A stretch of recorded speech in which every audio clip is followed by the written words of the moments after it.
Don't say fuck or bugger. You know, when you get to the point where people can't even be bothered to just type into Google basic things like, is my MP a prick, for example, great website, to see people's voting records, it's the first thing I look at, you know? Yeah. It's the first thing. Why don't people do that? It's just all there for them. It's maddening. Well, I feel like this is going to sound incredibly sort of smug and sneery, but I feel like it's the left's burden, right? That sometimes I worry that I live in a bubble, right?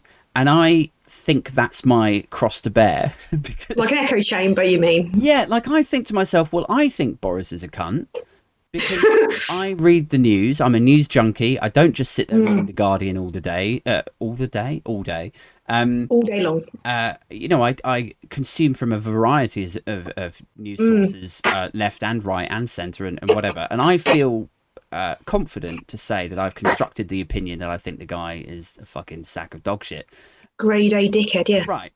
Now, I also think that people on the right who support him do not think that way. I don't think they think, wow, maybe I've been fed a load of horseshit. Maybe I'm living in some weird sort of pro-Tory bubble that's telling me that everything he does is amazing and they're withholding information from me when he really fucks up. I don't think they think like that. I think if you talk to somebody, again, I know how this sounds. It sounds incredibly sneery. But I think if I talk to some of my working class Tory friends, if I said, do you ever consider that maybe you just don't get it? Like, have you considered that you're just being fed a load of rubbish? I really think the answer to that question would be like, oh, you typical fucking sneering lefty. Oh, you know? wokey wanker. Yeah, or whatever buzzword they've been told to say. But I don't think they consider for 1 second that they, you know, what if I'm being fed a load of... Whereas I think on the left, people do think that way. I think they think, hang on a second, am I being... Well, they think it too much. That's the problem. I mean, look at Starmer. I mean, yeah, he's been a bit of a wet Wednesday, but he's not a bad guy, and he's inherited a hellscape. And then the left are like, oh, he murders babies. Got to get him out the way. Yeah. It's like, no. I mean, the guy in charge is murdering babies. Like, that's literally what he's doing. They're like, no, get Starmer. He's not Corbyn. Yeah. And it's like we're too the other way. Whereas they just believe a lie, because I think the problem is when you've got things like patriotism and I call it nationalism because that's what it is. It's not. Yeah. Patriotism is something that I don't think is a problem. Nationalism is.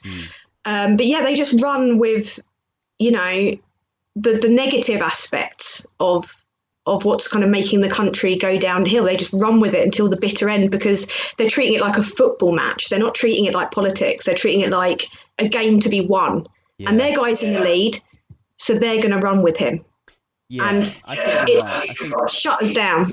I think a lot of them place a puzzling amount of pride on subscribing to the winning team, and it's really fucking weird to anyone that tries to apply critical thought or logic to it, because you're like, well, why? Wow. Like, what is it that you actually like? What have they done for you?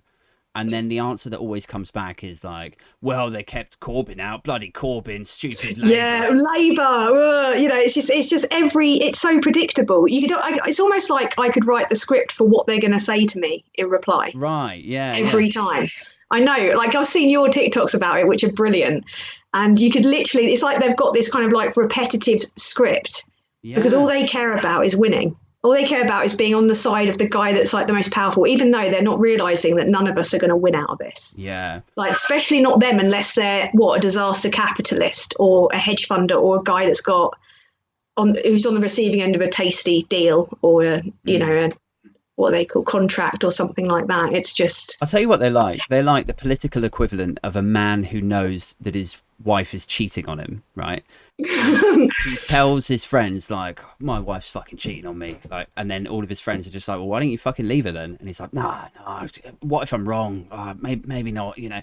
But then when it does transpire that she's been fucking, like, you know, 3 guys everyone on his back, then he places more pride on the fact that he was right than the shame of having made a bad decision. Do you know what I mean? It's like, well, I saw this coming a mile off. Well, did you? Why didn't you fucking do anything?